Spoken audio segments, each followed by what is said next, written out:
तो hello friends, आप सभी कैसे हैं। आशा करते हैं कि आप सभी अच्छे होंगे। तो जैसा कि आप सभी को पता ही है कि आपका जो एस्टेट का एग्ज़ाम है अभी आगे 8 फरवरी और 9 फरवरी 2025 को जो है होने वाला है। और 8 फरवरी को आपका जो है पीजीटी लेवल का एग्ज़ाम होगा और 9 फरवरी को आपका टीजीटी और प्राइमरी लेवल का जो है एग्ज़ाम होने वाला है। तो उसके लिए क्या है कि हमने अपने चैनल के ऊपर जो है 30 मोस्ट इम्पोर्टेंट क्वेश्चंस की जो है हर एक टॉपिक वाइज जो सीरीज़ है चलाई हुई है। और अगर अभी तक आपने जो है उसको नहीं देखा है तो आप हमारे चैनल पर प्लेलिस्ट से जाकर हर एक टॉपिक से 30 मोस्ट इम्पोर्टेंट क्वेश्चंस की सीरीज़ को देख सकते हैं। और आज जो है हम डिस्कस करने वाले हैं प्रीवियस ईयर क्वेश्चंस की।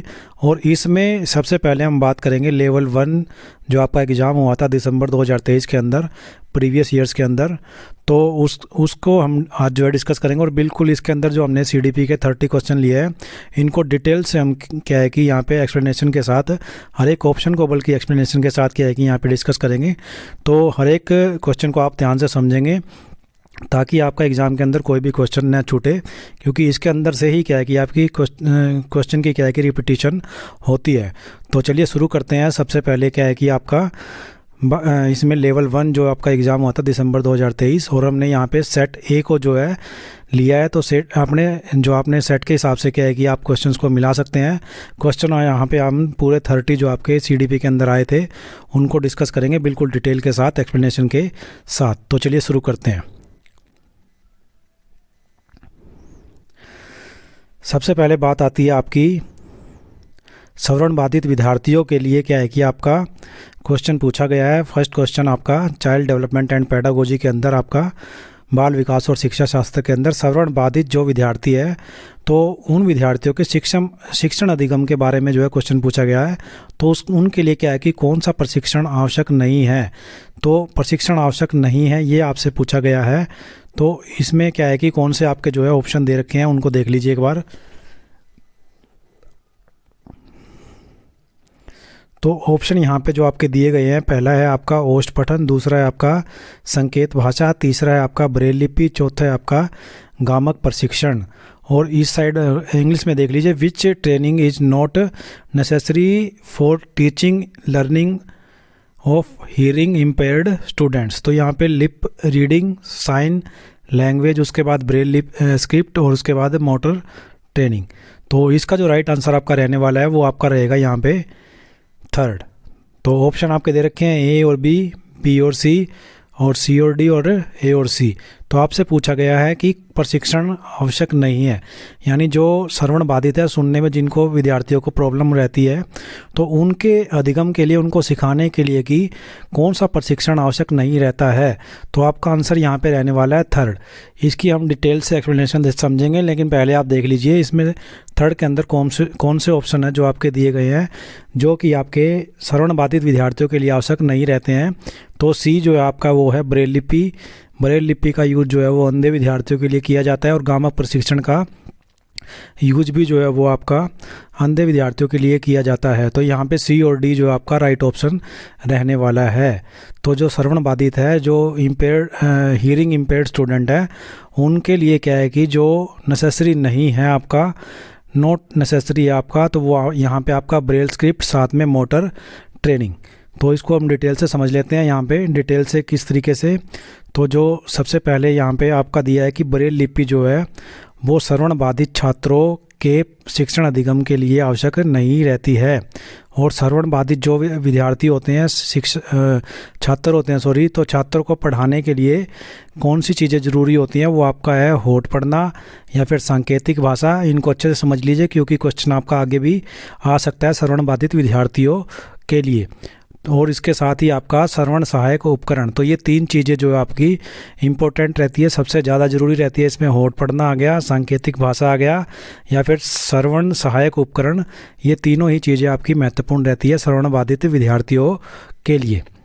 अब इसको स्पष्टीकरण यानी कि व्याख्या इसको समझ लेते हैं हम कि किस प्रकार से क्या क्या चीज़ें ज़रूरी होती है श्रवण बाधित यानी कि ना सुनने वाले विद्यार्थियों के लिए, उनको सिखाने के लिए। तो उनके अधिगम के लिए सबसे पहले बात आती है होठ पढ़ना। तो भाषण वाचन के नाम से भी जाना जाने वाला ये जो है होठ वाचन जो है एक ऐसी तकनीक है जो छात्रों को होठों या फिर चेहरे या फिर जीभ की गतिविधियों की दृश्यात्मक व्याख्या करके भाषण को समझने में क्या करती है, मदद करती है। यानी कि जो सिखाने वाला होता है उसके होठों को छात्र जो है पढ़ता है, समझता है, वहाँ से चेहरे को देख के उसके या फिर उन जीभ की गतिविधियों को देख के उनको देखने के बाद क्या है कि वो भाषण को समझने में उनके लिए क्या है कि बच्चों के मदद करती है। तो यहाँ पे होठ पढ़ना जो है इम्पोर्टेंट रहता है। उसके बाद नेक्स्ट बात आती है यहाँ पे जो श्रवण बाधित विद्यार्थी है उनके लिए क्या ज़रूरी होता है। तो यहाँ पे आपका सांकेतिक भाषा, हर एक क्वेश्चन को हमने बिल्कुल डिटेल से तैयार किया है क्योंकि आपका इन्हीं में से रिपीट होके आगे क्वेश्चन आने वाला है। तो यहाँ पे सांकेतिक भाषा है। सांकेतिक भाषा क्या है कि उन विद्यार्थियों के संवाद करने का एक तरीका है जो बाधिर है या कम सुन पाते हैं। इसमें क्या है कि आपका लेवल 3 हो, लेवल 2 हो या फिर लेवल 1 हो, उसमें ये क्वेश्चन रिपीट हो सकते हैं आपके। और मोस्ट इंपॉर्टेंट आपके क्वेश्चन रहने वाले हैं प्रीवियस ईयर क्वेश्चंस, तो उन्हीं में से आपका क्वेश्चन रिपीट होके आता है। कई बार क्या करते हैं फर्स्ट पेपर का क्वेश्चन सेकंड में दे देते हैं, सेकंड का थर्ड में दे देते हैं। और यहाँ पे हम जो है तीनों ही पेपर को डिटेल से डिस्कस करेंगे।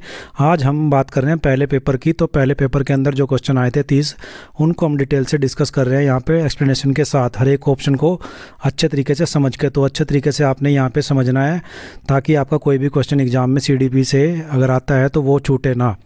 अब नेक्स्ट जो आपका इसका पार्ट रहता है इसके अंदर कि जो श्रवण बाधित विद्यार्थी होते हैं उनके लिए कान की मशीन, तो उपकरण के अंदर कान की मशीनों के द्वारा कि उनको सिखाया जाता है। तो यहाँ पे श्रवण यंत्र यानी क्या है, सभी ध्वनियों को क्या है कि बढ़ा देते हैं जिससे श्रवण बाधित छात्रों को मदद मिल सकती है। उसके बाद बात आती है ब्रेल लिपि की। तो श्रवण बाधित छात्रों को पढ़ाने के लिए ब्रेल लिपि आवश्यक नहीं है क्योंकि मैंने बताया ब्रेल लिपि जो है आपकी वो अंधे विद्यार्थियों के लिए, जिसमें पार्शियल अंधे भी हो सकते हैं या फिर पूर्ण रूप से अंधे भी हो सकते हैं, उनके लिए क्या है कि ब्रेल लिपि का उपयोग किया जाता है। तो श्रवण बाधित विद्यार्थियों के लिए ब्रेल लिपि का उपयोग नहीं किया जाता, इसलिए अपना ऑप्शन C और D था वहाँ पे। गामक मोटर आपकी मोटर ट्रेनिंग और ब्रेल स्क्रिप्ट ये दोनों ही क्या है कि इसके अंदर नहीं आएंगी। तो थर्ड इसलिए आपका राइट आंसर यहाँ पे रहने वाला था। उसके बाद जो श्रवण बाधित विद्यार्थी होते हैं उनको सिखाने के लिए, उनको पढ़ाने के लिए, क्योंकि क्वेश्चन आगे भी आ सकता है, तो कुछ और अन्य रणनीतियाँ इस प्रकार से हो सकती है। तो इसमें आपका क्या है कि आपका फर्स्ट सहायक श्रवण उपकरणों का उपयोग करना, पृष्ठभूमि शोर को न्यूनतम करना, उसके बाद शीर्षक या उपशीर्षक प्रदान करना, छात्रों को पाठ समझने के लिए अधिक समय देना, उंगली से वर्तनी सिखाना या फिर श्रवण प्रशिक्षण प्रदान करना, और लास्ट में भाषण शिक्षण प्रशिक्षण क्या है कि उनको प्रदान करना। तो ये भी टेक्निक जो है श्रवण बाधित विद्यार्थियों को, न सुनने वाले विद्यार्थियों के लिए क्या है कि उनको सिखाने में, उनको अधिगम देने के अंदर क्या है कि उपयुक्त हो सकती है, सही रह सकती हैं। तो ये ऊपर की 3 तकनीक के बाद ये क्या है कि अन्य तकनीक है जो कि श्रवण बाधित छात्रों को सिखाने में मदद कर सकती है। तो उसके बाद नेक्स्ट क्वेश्चन पे आते हैं हम। नेक्स्ट क्वेश्चन जो आपसे एग्ज़ाम में पूछा गया था प्राइमरी लेवल के अंदर दिसंबर 2023 के अंदर जो आपका हुआ था, और मैंने बताया कि हर एक क्वेश्चन को बिल्कुल डिटेल से एक्सप्लेन के साथ हम एक्सप्लेनेशन करेंगे और व्याख्या करेंगे हर एक क्वेश्चन की, ताकि कोई भी क्वेश्चन अगर क्या मतलब आपका क्वेश्चन जब दोबारा एग्ज़ाम में रिपीट हो तो आपका वहाँ पे क्या है कि क्वेश्चन छूटे ना। इसलिए हम बिल्कुल डिटेल से हर एक क्वेश्चन को क्या है कि यहाँ पे एक्सप्लेनेशन के साथ आपको बताने वाले हैं।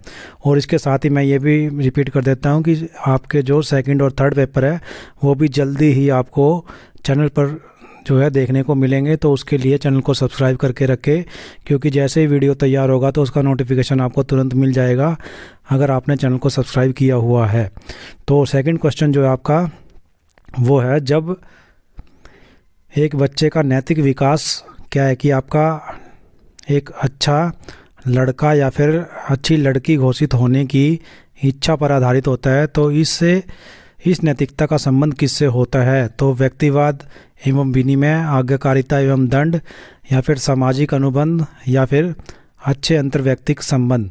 यानी कि when the moral development of a child is based on the desire to be declared a good boy और a good girl, then what is this morality related with. तो इसमें आपका इंडिविजुअलिज्म एंड एक्सचेंज, उसके बाद obedience and punishment, उसके बाद social contracts और उसके बाद गुड इंटरपर्सनल रिलेशनशिप।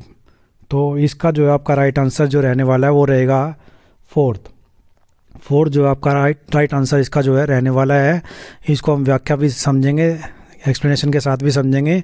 तो इसमें आपका अच्छे अंतर्वैयक्तिक संबंध, यानी कि जब एक बच्चे का नैतिक विकास एक अच्छा लड़का या अच्छी लड़की घोषित होने की इच्छा पर आधारित होता है, तो इस नैतिकता का संबंध जो है आपका अच्छे अंतर्वैयक्तिक संबंध को दिखाता है, उसके साथ क्या है कि जुड़ा होता है। तो डिटेल से देख लेते हैं। इसमें डिटेल से क्या है कि आपका यहाँ पे लॉरेंस कोलबर्ग ने क्या है कि नैतिक विकास के सिद्धांत के अनुसार अच्छा लड़का या फिर अच्छी लड़की अभिविन्यास को क्या है कि पारंपरिक नैतिकता को यहाँ पे इंगित करता है लॉरेंस कोलबर्ग। और इस चरण की विशेषता सामाजिक अपेक्षाओं और भूमिकाओं पर खरा उतरने पर ध्यान केंद्रित करना होती है। अब स्पष्टीकरण देख लेते हैं, इसकी व्याख्या किस तरीके से होती है। तो यहाँ पे क्या है कि आपका इस अवस्था के अंदर क्या है कि बच्चे दूसरों को खुश करने, अच्छे संबंध बनाए रखने और अनुमोदन प्राप्त करने का प्रयास करते हैं। तो आपका फोर्थ, जैसे मैंने बताया ना, अंतर्व्यक्तिक आपका संबंध बढ़ाने के अंदर, तो इसमें क्या है कि इस अवस्था में क्या है कि बच्चे दूसरों को खुश करने, अच्छे संबंध बनाए रखने और अनुमोदन प्राप्त करने का प्रयास करते हैं। उसके साथ ही बच्चे क्या है कि इस बात से चिंतित रहते हैं कि उनके चुनाव का उनके रिश्तों पर क्या प्रभाव पड़ेगा। उसके बाद नेक्स्ट जो आपका पॉइंट है उसमें क्या है आपका, वे अच्छे बनने और सामाजिक अपेक्षाओं के अनुरूप रहने की इच्छा से प्रेरित होते हैं और बच्चों का नैतिक व्यवहार आलोचना से बचने और दूसरों से स्वीकृति प्रदान करने की इच्छा से प्रेरित होता है। अब यहाँ पे क्या है कि कोलबर्ग के नैतिक विकास के सिद्धांत में 3 सत्र कोलबर्ग ने बताए हैं, साथ में 6 चरणों का भी वर्गीकरण क्या है कि कोलबर्ग के द्वारा किया गया है। तो इनको भी आप डिटेल से वहाँ से अपनी जो आप पर्टिकुलर बुक यूज करते हैं वहाँ से पढ़े। तो इनमें क्या है कि 3 सत्र कोलबर्ग के द्वारा बताए गए हैं, साथ में 6 चरणों का उन्होंने जिक्र किया है। उसके बाद नेक्स्ट क्वेश्चन देखते हैं। एक बार इस क्वेश्चन को दोबारा रिपीट कर लेते हैं यहाँ पे। तो एक अच्छा लड़का, एक अच्छी लड़की, ये बहुत बार जो है रिपीट होता है क्वेश्चन आपका स्टेट एग्जाम के अंदर। तो इसको अच्छे तरीके से समझ लीजिए।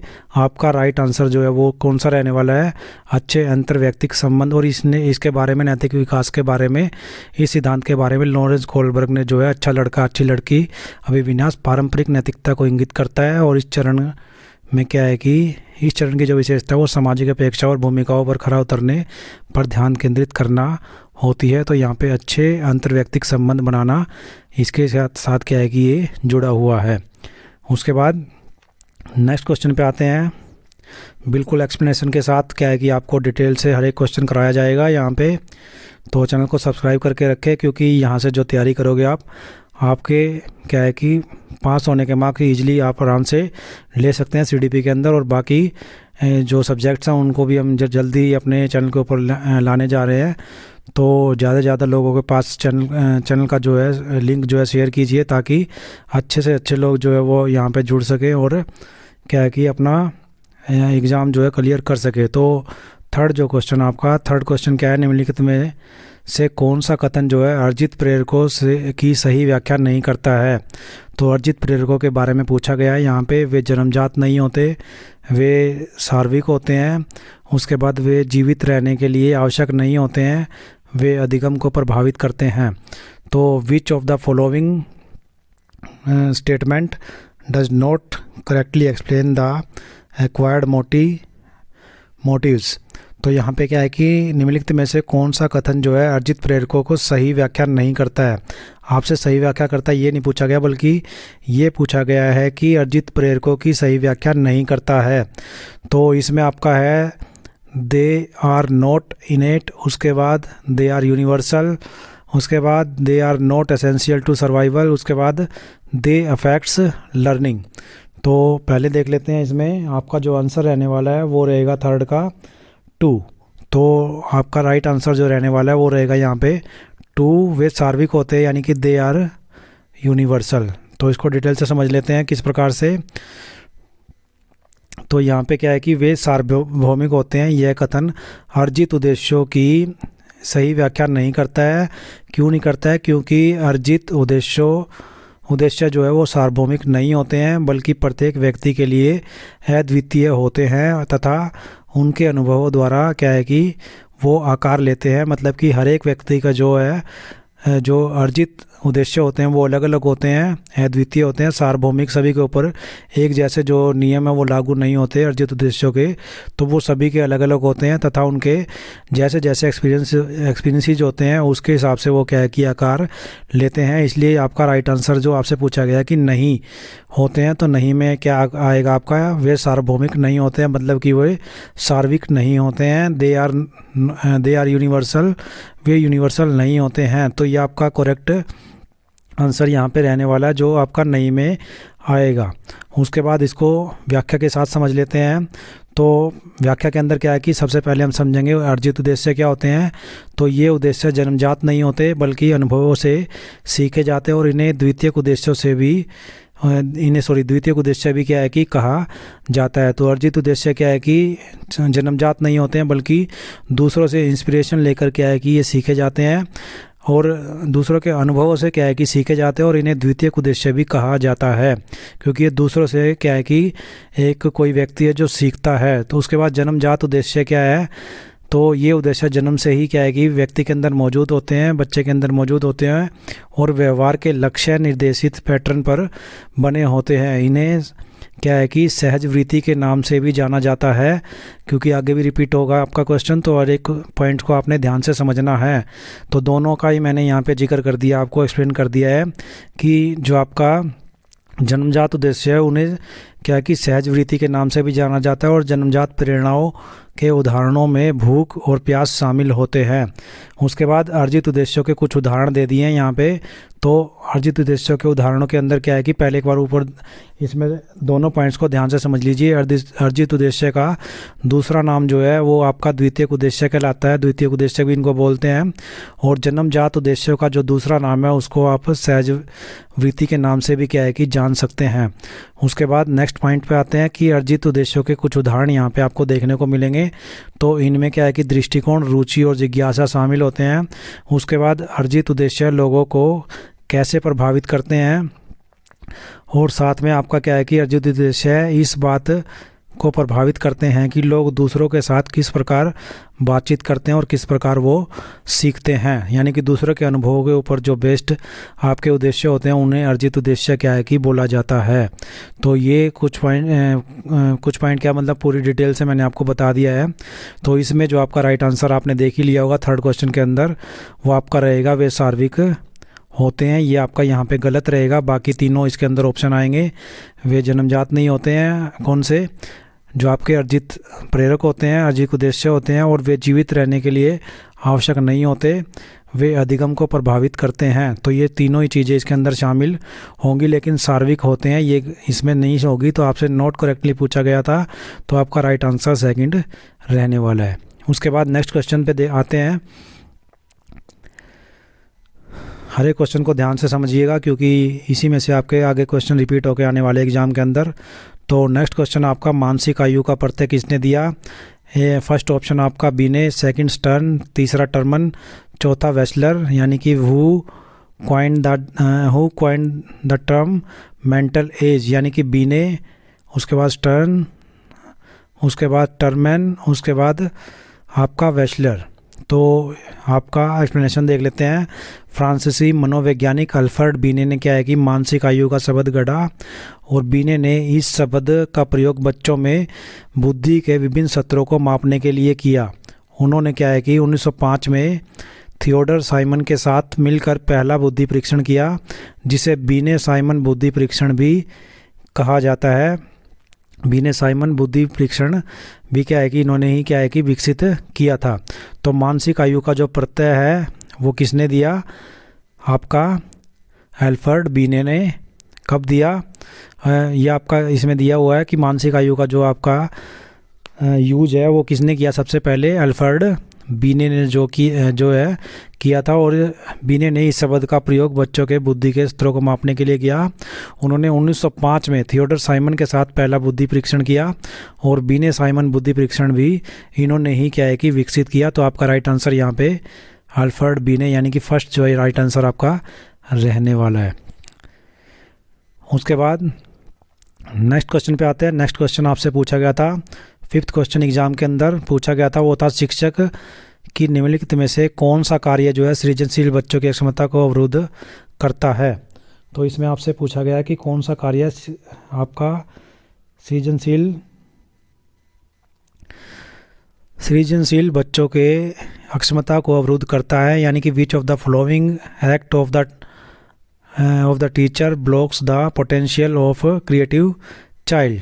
तो शिक्षक का कार्य कौन सा जो है सृजनात्मकता को, यानी बच्चों के अंदर जो सृजनात्मकता होती है, क्रिएटिविटी होती है, उसको क्या है कि अवरुद्ध करता है, उसको रोकता है। तो ये आपसे पूछा गया था क्वेश्चन। उसमें ऑप्शन आपके हैं, अब सारे चिंतन के लिए प्रोत्साहन, उसके बाद दूसरों के विचार के अनुरूपता के लिए जोर, उसके बाद विचारों की अभिव्यक्ति की स्वतंत्रता और नव प्रवर्तन के लिए प्रेरणा, यानी कि एनकरेजमेंट ऑफ डाइवर्जेंट थिंकिंग, उसके बाद insistence on conformity to the ideas of others, उसके बाद freedom for expression of ideas और मोटिवेशन फॉर इनोवेशन।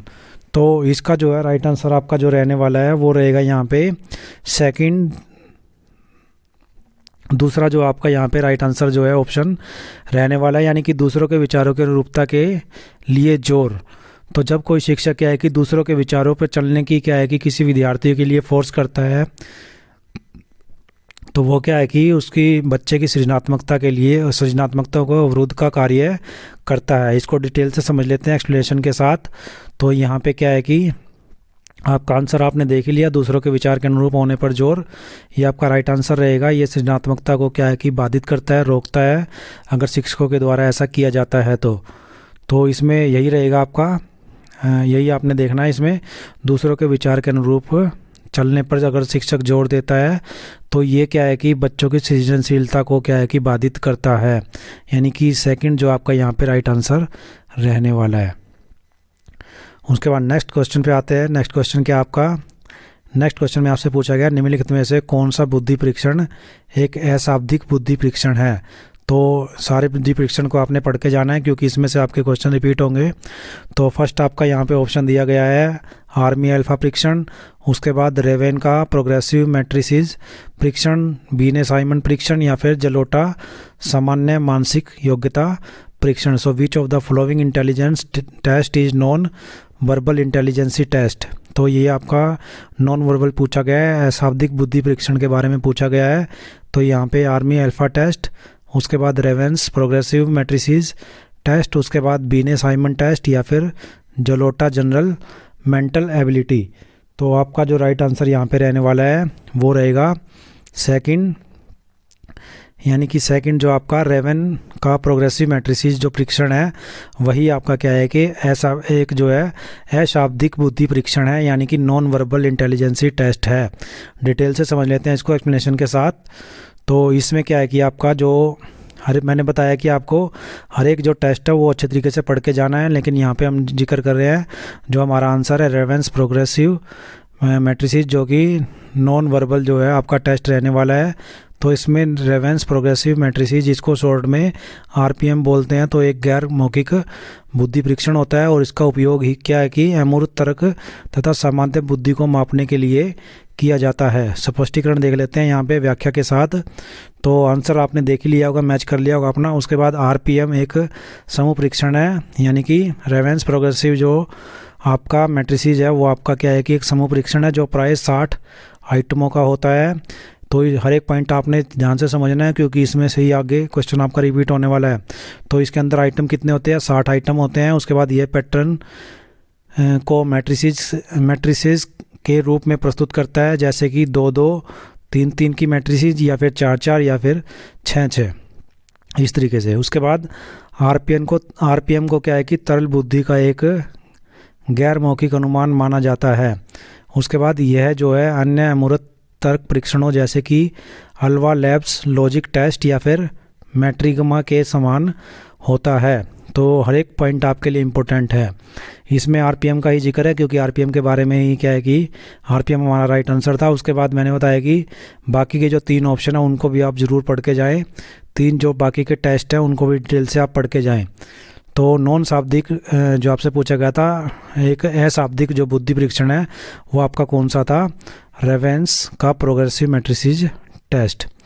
उसके बाद इसके अंदर कुछ और पॉइंट्स हैं, उसमें क्या आपका जो आरपीएम के 3 अलग अलग रूप होते हैं, एक मानक प्रगतिशील मैट्रिसेस जिसे एसपीएम बोलते हैं, उसके बाद रंगीन प्रगतिशील मैट्रिसेस जिसे सीपीएम बोलते हैं, और उन्नत प्रगतिशील मैट्रिसेस जिसे एपीएम बोलते हैं।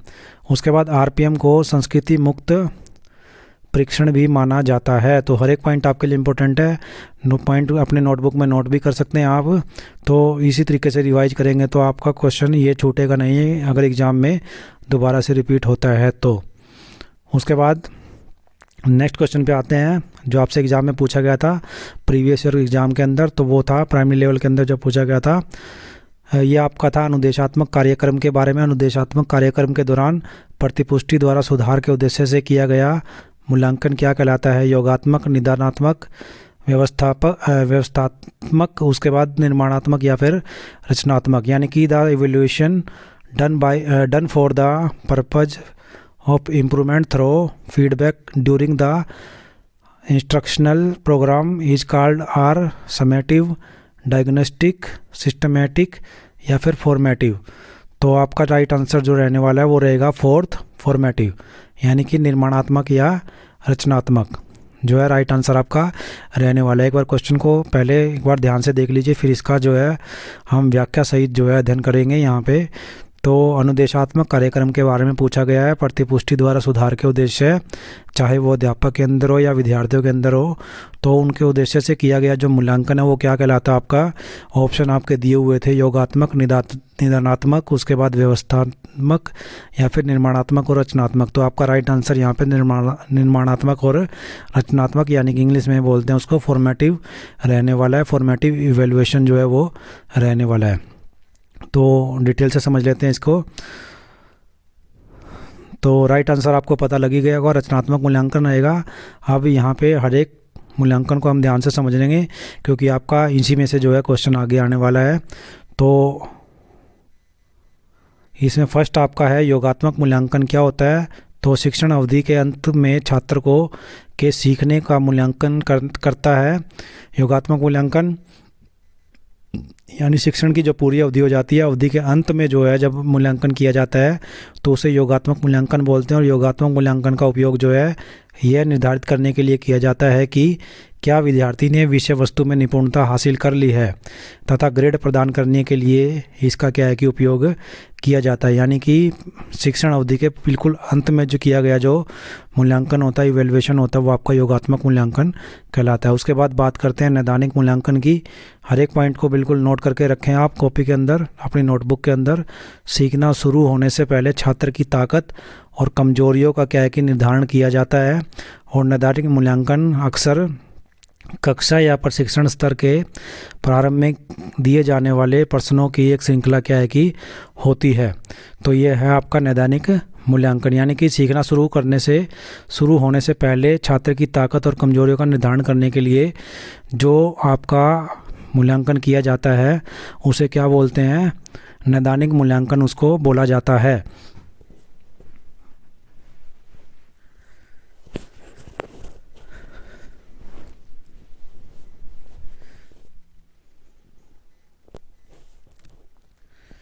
उसके बाद बात आती है आपकी रचनात्मक मूल्यांकन की। तो रचनात्मक मूल्यांकन क्या होता है आपका? ये इसका आंसर भी हमने बता ही दिया आपको पहले। इस क्वेश्चन का आंसर भी आपका रचनात्मक मूल्यांकन ही आना था। तो इसमें क्या होता है आपका? इसमें आपके छात्रों के क्या है कि सीखने पर नज़र ये रखता है और निरंतर इसमें फीडबैक क्या है कि प्रदान किया जाता है। रचनात्मक मूल्यांकन से शिक्षकों और विद्यार्थियों को ताकत और कमजोरियों की पहचान करने में अपनी मदद मिलती है। और रचनात्मक मूल्यांकन का एक उदाहरण लघु प्रश्नोत्तरी हो सकता है जो विद्यार्थी की समझ पर तत्काल प्रतिक्रिया प्रदान करती है। हर एक मूल्यांकन आपके लिए इम्पोर्टेंट है क्योंकि इसमें से क्वेश्चन आपका जरूर आएगा एग्जाम के अंदर। हर एक को नोटबुक में नोट करके रखें। उसके बाद लास्ट जो आपका मूल्यांकन है वो आपका मानदंड संदर्भित मूल्यांकन। तो एक मानकीकृत परीक्षण में जो छात्र के सीखने का आकलन करता है यह दर्शाने के लिए कि उन्होंने शिक्षण उद्देश्यों को पूरा कर लिया है, तो छात्रों को परीक्षा के पूर्व निर्धारित मानदंडों का पूरा करना होगा। यह आपका कहलाता है मानदंड संदर्भित मूल्यांकन। उसके बाद कुछ अन्य प्रकार के मूल्यांकन भी होते हैं, उन पे भी एक बार नज़र मार लीजिए। सबसे पहले आता है मानकीकृत परीक्षण, उसके बाद कार्यक्रम परीक्षण, उसके बाद निबंध परीक्षण और उसके बाद एब्स्टिव आकलन, जो कि किसी व्यक्ति के प्रदर्शन का उसके स्वयं के पिछले प्रदर्शन के संबंध में मूल्यांकन करता है। तो हर एक मतलब मूल्यांकन से आपका क्वेश्चन एग्ज़ाम में आना ही आना है, चाहे आप प्राइमरी लेवल का एग्ज़ाम दे रहे हो, टीजीटी का दे रहे हो या फिर पीजीटी लेवल का एग्ज़ाम दे रहे हो, तो तीनों लेवल के अंदर आपको एक क्वेश्चन जो है इवैल्यूएशन से जो है ज़रूर मिलने वाला है। तो इसको आप कॉपी में नोट करके रखें, क्योंकि इसमें से ही आप क्या है कि इसको अच्छे तरीके से समझ के आप आंसर आराम से दे सकते हैं। उसके बाद नेक्स्ट क्वेश्चन पे आते हैं। तो नेक्स्ट क्वेश्चन आपका पावलो की थ्योरी से पूछा गया था। तो पावलो का जो क्या है अधिगम सिद्धांत का आधार किस प्रकार का सीखना है, तो संप्रत्यात्मक, उसके बाद अनुबंधित, उसके बाद सोचपूर्ण और उसके बाद अनुकरणात्मक, यानी कि what type of learning is the basis of Pavlov learning theory. तो कंसेप्चुअल, उसके बाद कंडीशनड, उसके बाद इंसाइट, उसके बाद इमिटेटिव। तो आपका राइट आंसर यहाँ पे रहने वाला है सेकंड, अनुबंधित, क्योंकि पावलो का अनुबंधित सिद्धांत आपने पढ़ा ही होगा डिटेल से और इम्पोर्टेंट भी है। क्वेश्चन आपका हर बार रिपीट होता है पावलो के सिद्धांत से, तो हर एक पॉइंट इसका अच्छे तरीके से समझ के जाएंगे। इसको हम डिटेल से देखते हैं यहाँ पे। तो इसमें है आपका पावलो ने शास्त्रीय कंडीशनिंग नामक एक मौलिक सहयोगी सीखने की प्रक्रिया की पहचान की थी, और शास्त्रीय कंडीशनिंग से तात्पर्य उस सीखने से है या ये तब होता है जब एक तटस्थ उत्तेजना एक स्वर या एक उत्तेजना जैसे भोजन के साथ क्या है कि जुड़ जाती है, जो स्वाभाविक रूप से एक व्यवहार क्या है कि उत्पन्न करती है। तो यहाँ पे आपका वर्ड कौन सा यूज हुआ है, उसके साथ कंडीशनिंग, कंडीशन जो है ये आपका क्या है कि पावलो के सिद्धांत का आधार है। तो पावलो लर्निंग थ्योरी जो है वो आपका बेस है किसका, इसमें आपका कंडीशन। तो सेकंड जो आपका राइट ऑप्शन जो है होने वाला है, राइट आंसर होने वाला है। उसके बाद 9th क्वेश्चन पे आते हैं। 9th क्वेश्चन के अंदर क्या आपका समाजीकरण की प्रक्रियाओं में साथियों का जो है प्रभाव उत्तर बाल्यकाल के किस नाम को संदर्भित नहीं करता है। तो नहीं वाले क्वेश्चन ज़्यादा रिपीट करते हैं एग्जाम के अंदर, आप तीनों लेवल का उठा के देख लीजिए। हम 2 पेपर भी जल्दी आपको लेके आने वाले हैं आपके लिए, तो उनमें भी प्रीवियस ईयर के, तो टीजीटी लेवल का और पीजीटी लेवल का, तो उसमें भी आप देखेंगे मैक्सिमम क्वेश्चन आपके नोट से रिलेटेड मिलेंगे। यानी नहीं वाले जो क्वेश्चन आपको थोड़ा उलझाने के लिए, थोड़ा कंफ्यूज करने के लिए दिए जाते हैं। तो इसमें समाजीकरण की प्रक्रिया के बारे में पूछा गया है। समाजीकरण की प्रक्रिया के अंदर क्या है कि आपका साथियों का प्रभाव उत्तर बाल्यावस्था के किस नाम से संदर्भित नहीं करता है। तो दलायु, अनुरूपता की आयु, खेल आयु या फिर संक्रमण आयु। तो which name of late childhood does not refer to the influence of peers in the process of socialisation. तो यहाँ पे gang age, age of conformity, play age या फिर ट्रांजिशनल एज। तो राइट आंसर आपका जो रहने वाला वो रहेगा खेल आयु। उत्तर बचपन का नाम है जो समाजीकरण की प्रक्रिया में साथियों के प्रभाव को संदर्भित नहीं करता है, यानी कि थर्ड जो आपका राइट आंसर यहाँ पे रहने वाला है। डिटेल से समझ लेते हैं व्याख्या के साथ, तीनों ही मैंने यहाँ पे बता दिए आपको। तो इसमें पूरी डिटेल से हमने ऑप्शन को तैयार किया आपके लिए। तो खेल आयु जो है वो क्या दिखाती है आपकी, मनोवैज्ञानिक इस आयु को खेल आयु कहते हैं, और क्योंकि इस समय खेलना एक प्रमुख गतिविधि होती है। हालांकि खेल आयु में समाजीकरण पर साथियों के प्रभाव पर जोर नहीं दिया जाता है। उसके बाद गिरोह यानी समूह भी आप इसको बोल सकते हैं, समूह आयु जो होती है आपकी, तो यह उत्तर बाल्यावस्था का दूसरा नाम होती है। यह समाजीकरण पर साथियों के प्रभाव को संदर्भित करती है, और इस उम्र में बच्चे अपने साथियों के समूह का हिस्सा बनना चाहते हैं और उनके द्वारा स्वीकार किए जाने पर अनुभव करना चाहते हैं। उसके बाद उत्तर बाल्यावस्था के अन्य नाम पूर्व किशोरावस्था चरण या फिर सुप्त अवधि चरण भी होते हैं। ये भी क्या है कि आपका समाजीकरण का ही एक पार्ट, समाजीकरण इसके अंदर क्या है कि महत्वपूर्ण हो जाता है। तो इसमें क्या है कि आपका खेल आयु जो है राइट आंसर रहने वाला है। तो समाजीकरण में ये पूछा गया है प्रक्रिया में साथियों का प्रभाव उत्तर बाल्यावस्था को किस नाम को क्या है कि संदर्भित नहीं करता है। तो यहाँ पे आपका राइट आंसर जो रहने वाला है वो रहेगा खेल आयु, प्ले एज, जो आपका राइट आंसर यहाँ पे रहने वाला है। उसके बाद नेक्स्ट क्वेश्चन पे आते हैं। नेक्स्ट क्वेश्चन देखते हैं। तो नेक्स्ट क्वेश्चन आपका है यहाँ पे, निम्नलिखित में से कौन सा कारक जो है वो अधिगम को नकारात्मक रूप से प्रभावित करता है, तो अभ्यास, इच्छा शक्ति, अभिप्रेरणा या फिर थकान। तो which of the following factors negatively effect learning. तो आपका जो राइट आंसर आपका रहने वाला है वो यहाँ पे रहेगा थकान, यानी कि फटीग। तो फटीग जो है आपका रहने वाला है राइट आंसर। तो इसमें क्या है कि आपका कौन सा कारक जो है अधिगम को नकारात्मक रूप से प्रभावित करता है, तो राइट आंसर आपका थकान रहने वाला है। तो थकान से सीखने पर क्या है कि नकारात्मक प्रभाव पड़ सकता है, और थकान एक शारीरिक या मानसिक थकावट होती है जो ध्यान केंद्रित करने और सीखने की गतिविधियों में संलग्न रहने पर कठिनाई पैदा कर सकती है। अन्य कारक कौन से होंगे जो सीखने के नकारात्मक रूप से प्रभावित कर सकते हैं, वे कौन से हो सकते हैं। तो एक तो थकान आपने नोट कर ही लिया, साथ में जो है अधिगम को जो है नेगेटिवली रूप से प्रभावित करने वाले कारक और कौन से हो सकते हैं। तो एक आपका मानसिक स्वास्थ्य यानी कि चिंता, अवसाद इसमें आ गया। हर एक को आप पॉइंट को आप जो है कॉपी में, नोटबुक में नोट करके रखें। मानसिक स्वास्थ्य आ गया, समस्या ध्यान केंद्रित करने और सीखने में संलग्न होने में कठिन बना सकती है, यानी मानसिक स्वास्थ्य अगर किसी व्यक्ति का है तो वो भी अधिगम के लिए क्या है कि नेगेटिव इफेक्ट उस पर डाल सकता है। ध्यान अवधि इसके अंदर रहेगा, तो इसमें क्या है कि आपका जिन शिक्षार्थियों को ध्यान देने में कठिनाई होती है उन्हें जानकारी को याद रखने में परेशानी हो सकती है। उसके बाद विफलता का भय, तो असफलता का भय सीखने पर नकारात्मक प्रभाव डाल सकता है। और साथियों के साथ प्रतिस्पर्धा, सहपाठियों के साथ प्रतिस्पर्धा सीखने पर नकारात्मक प्रभाव डाल सकती है। उसके बाद कुछ और पॉइंट्स भी हैं, हर एक पॉइंट को आपने नोट कर लेना है क्योंकि क्वेश्चन दोबारा से रिपीट आपका जो होना ही होना है। माता पिता का दबाव, तो माता पिता का दबाव पढ़ाई पर नकारात्मक प्रभाव डाल सकता है। सिर्फ ऑप्शन आपके बदल जाएंगे, ऑप्शन इनमें से आपको मिल सकते हैं, आगे क्वेश्चन आपका सेम रहने वाला है आगे भी। शिक्षण शैली, तो इसमें शिक्षण शैली के अंदर उबाऊ शिक्षण पद्धति से छात्रों को सीखने में रुचि क्या है कि ख़त्म हो सकती है। उसके बाद शिक्षक छात्र संबंध, तो नकारात्मक शिक्षक छात्र संबंध के कारण क्या है कि छात्रों को सीखने में रुचि ख़त्म हो सकती है। तो ये कुछ कारण और हैं जो कि आपके नकारात्मक प्रभाव डाल सकते हैं। इसमें आपका मानसिक स्वास्थ्य आ गया, ध्यान अवधि आ गई, विफलता का भय आ गया, साथियों के साथ प्रतिस्पर्धा आ गया, माता पिता का दबाव आ गया, शिक्षण शैली आ गया और शिक्षक छात्र संबंध आ गया। तो ये भी क्या है कि नेगेटिव इफेक्ट डाल सकते हैं अधिगम के ऊपर, अधिगम को प्राप्त करने में ये नेगेटिव इफेक्ट क्या है कि डाल सकते हैं। उसके बाद नेक्स्ट क्वेश्चन देखते हैं यहाँ पे 11th क्वेश्चन।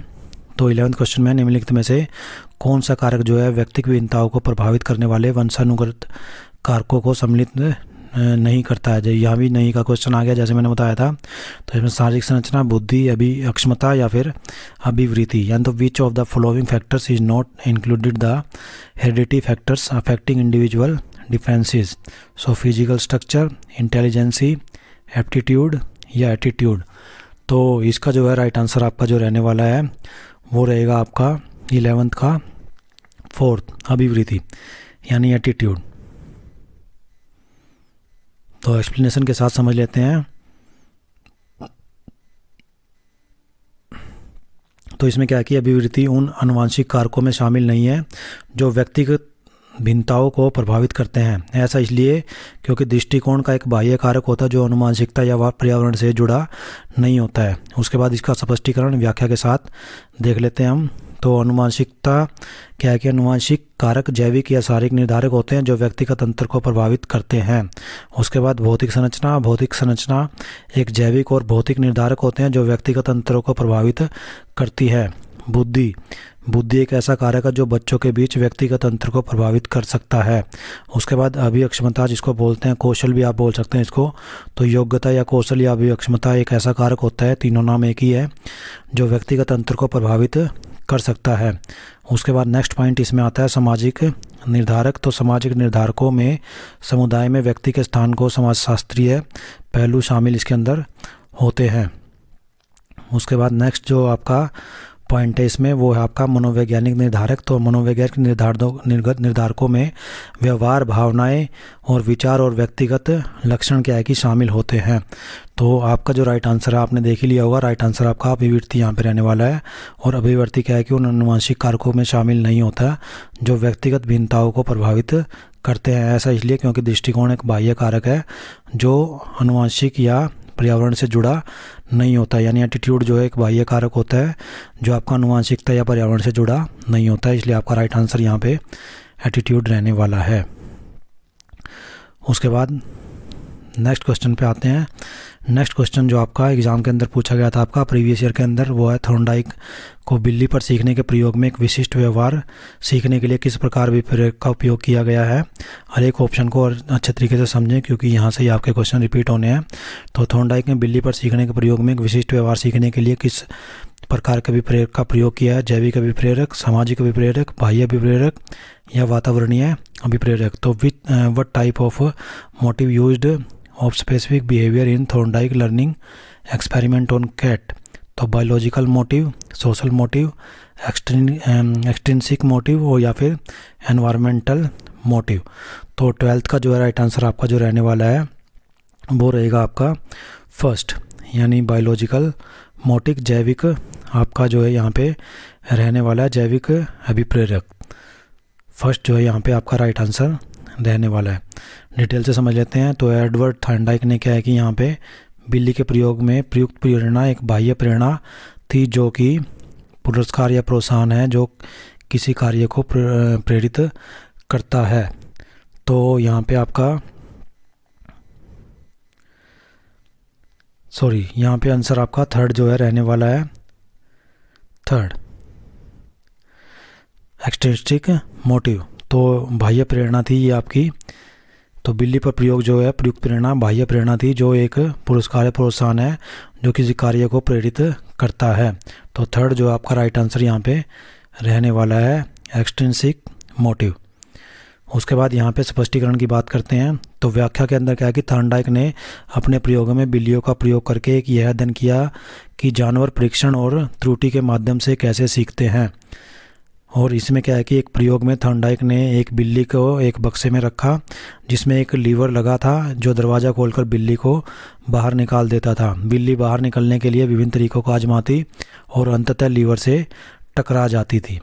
उसके बाद थॉर्नडाइक ने क्या है कि यहाँ पे निष्कर्ष निकाला कि बिल्ली ने उस व्यवहार को दोहराना सीख लिया जिसके परिणाम स्वरूप सकारात्मक परिणाम नजर आए, जैसे कि उस बक्से से बाहर निकाल दिया जाना उसको। उसके बाद यहाँ पे इसे थॉर्नडाइक के प्रभाव के नियम के रूप में जाना जाता है जो कहता है कि जो व्यवहार सकारात्मक परिणाम की ओर ले जाते हैं वे मजबूत होते हैं जबकि जो व्यवहार नकारात्मक परिणाम की ओर ले जाते हैं वे कमज़ोर होते हैं। तो इस सिद्धांत को अच्छे तरीके से आप समझेंगे थॉर्नडाइक के सिद्धांत को। उसके बाद नेक्स्ट क्वेश्चन की बात करते हैं। यहाँ पे नेक्स्ट क्वेश्चन जो आपसे पूछा गया था एग्ज़ाम के अंदर प्राइमरी लेवल के अंदर। तो यहाँ पे नेक्स्ट क्वेश्चन आपसे पूछा गया था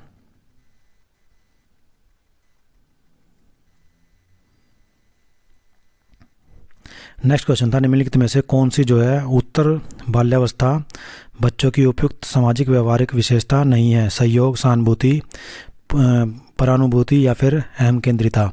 तो which of the following is not N. तो यहाँ भी नहीं का ही क्वेश्चन जैसे रिपीट हो गया है, नोट से ही क्वेश्चन पूछा गया है, नहीं पूछा गया, नहीं के बारे में पूछा गया। तो which of the following is not an appropriate social behavioural characteristics of late childhood children.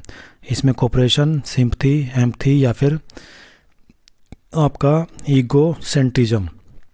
तो राइट आंसर आपका जो रहने वाला है वो यहाँ पे रहेगा, राइट आंसर पहले देख लीजिए, वो रहेगा आपका अहम केंद्रिता जो है आपका राइट आंसर यहाँ पे रहने वाला है। व्याख्या समझ लेते हैं।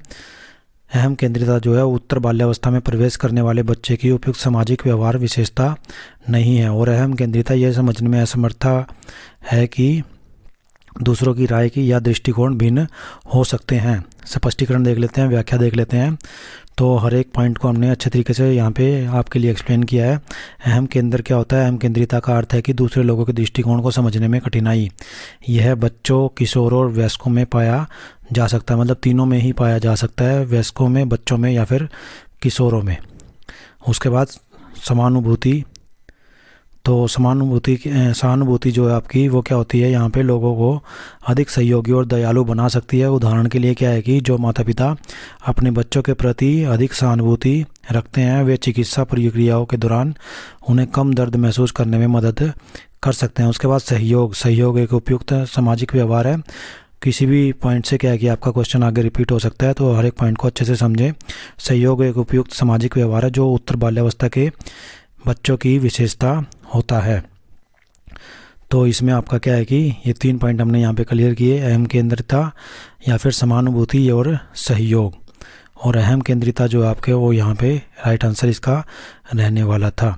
उसके बाद नेक्स्ट क्वेश्चन 14th जो क्वेश्चन आपसे पूछा गया था एग्जाम में वो है, विकास की प्रक्रिया प्रारंभ होती है गर्भधान से परिपक्वता तक, जन्म से परिपक्वता तक, या फिर गर्भधान से मृत्यु तक, या फिर जन्म से मृत्यु तक। यानी कि development is a process begins from conception of to maturity, birth to maturity, conception to death, या फिर बर्थ टू डेथ। तो यहाँ पे आंसर जो आपका रहने वाला है वो पहले आंसर देख लीजिए आप। तो आंसर आपका रहने वाला है यहाँ पे, विकास की जो प्रक्रिया है वो गर्भधान से शुरू होती है और मृत्यु तक जारी रहती है। यानी कि इससे शरीर, मन और सामाजिक जीवन में परिवर्तन शामिल होते हैं। तो आपका आंसर जो रहने वाला वो रहेगा थर्ड। 14 का जो है राइट आंसर आपका थर्ड रहने वाला है, गर्भधान से मृत्यु तक। उसके बाद डिटेल से समझ लेते हैं, इसका व्याख्या समझ लेते हैं। तो इसमें सभी स्टेजेस दी गई हैं। गर्भधान विकास की शुरुआत होती है जब एक शुक्राणु अंडे को निषेचित करता है। उसके बाद भ्रूण अवस्था आती है, तो यह वह अवस्था जब युग्मनज गर्भाशय में प्रत्यारोपित होता है और भ्रूण के रूप में विकसित होता है। उसके बाद शैशवावस्था और बाल्यावस्था, विकास के प्रारंभिक वर्ष जब बच्चे का शरीर, व्यवहार और संज्ञानात्मक कौशल विकसित होते हैं। और उसके बाद आपका आता है जीवन काल। तो जीवन काल में विकास की संपूर्ण अवधि होती है और गर्भधान से लेकर मृत्यु तक का ये समय रहता है। उसके बाद विकास एक सतत प्रक्रिया होती है जिसमें शारीरिक, मनोवैज्ञानिक, सामाजिक सहित कई स्तरों पर परिवर्तन शामिल होते हैं और यह प्रगतिशील, प्रतिगामी और पुनर्गठनात्मक क्या की हो सकता है। तो ये थी इसकी व्याख्या। उसके बाद नेक्स्ट क्वेश्चन 15 क्वेश्चन जो आपसे पूछा गया था एग्जाम के अंदर PYQ, तो ये आपका था, कौन सी शिक्षण अधिगम पद्धति बाल केंद्रित और प्रगतिशील शिक्षा में सम्मिलित नहीं है। तो यहाँ भी नहीं से ही क्वेश्चन पूछा गया है। ज़्यादातर क्वेश्चन आपको नहीं से ही मिलेंगे, आपको उलझाने के लिए, कंफ्यूज करने के लिए। तो यहाँ पे प्रयोजना, उसके बाद समस्या समाधान, भाषण या फिर प्रयोगात्मक। तो which teaching learning method not included in a child centred and progressive education project, problem solving, lecture या फिर एक्सपेरिमेंटल। तो 15 का जो है राइट आंसर आपका जो रहने वाला है वो रहेगा व्याख्यान पद्धति। व्याख्यान पद्धति यानी कि आपका जो है थर्ड जो है राइट आंसर जो है रहने वाला है लेक्चर मेथड। थर्ड जो है यहाँ पे राइट आंसर आपका रहने वाला है। तो इसमें क्या है कि व्याख्यान पद्धति बाल केंद्रित या प्रगतिशील शिक्षण पद्धति नहीं है और यह एक शिक्षक केंद्रित पद्धति है जो कक्षा को उबाऊ बना सकती है और छात्रों को निष्क्रिय शिक्षार्थी भी बना सकती है। व्याख्या करते हैं सभी विधियों के बारे में क्योंकि आगे किसी और विधि से क्वेश्चन आपसे पूछा जा सकता है। तो इसमें आपका व्याख्यान विधि जो होती है वो क्या है, इस पद्धति में शिक्षक विभिन्न विषयों पर बात करता है और यह विधि शिक्षार्थी केंद्रित या बाल केंद्रित नहीं होती है। ये तो आपको ध्यान आ ही गया होगा।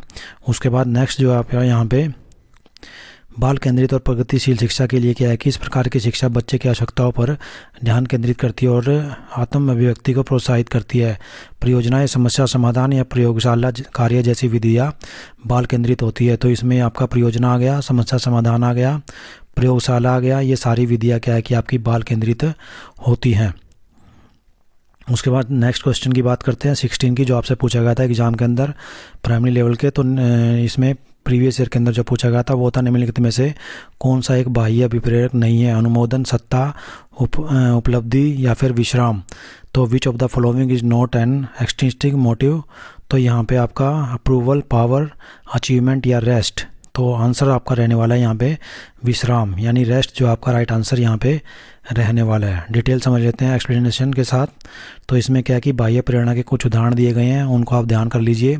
किसी खेल प्रतियोगिता में ट्रॉफी या पुरस्कार के लिए प्रतिस्पर्धा करना, अच्छे ग्रेड पाने के लिए स्कूल का काम करना, प्रशंसा और मान्यता प्राप्त करने के लिए किसी कार्य या परियोजना पर कड़ी मेहनत करना, या फिर आपका स्टोर लॉयल्टी कार्ड खरीदारी करके अंक और छूट पुरस्कार क्या है कि प्राप्त करना। ये सारे बाह्य प्रेरणा के उदाहरण हैं। उसके बाद इसमें क्या है कि और कुछ उदाहरण दे रखे हैं, कोई विशेष उपहार या खिलौना जैसे पुरस्कार पाने के लिए होमवर्क करना, नियमित वेतन पाने के लिए क्या है कि कार्यस्थल पर ऐसे कार्य करना जिन्हें आप पसंद नहीं करते, और साथ में एयरलाइन मील प्राप्त करने के लिए किसी विशेष क्रेडिट कार्ड का उपयोग करना। ये सारे क्या है बाह्य प्रेरणा के उदाहरण हैं।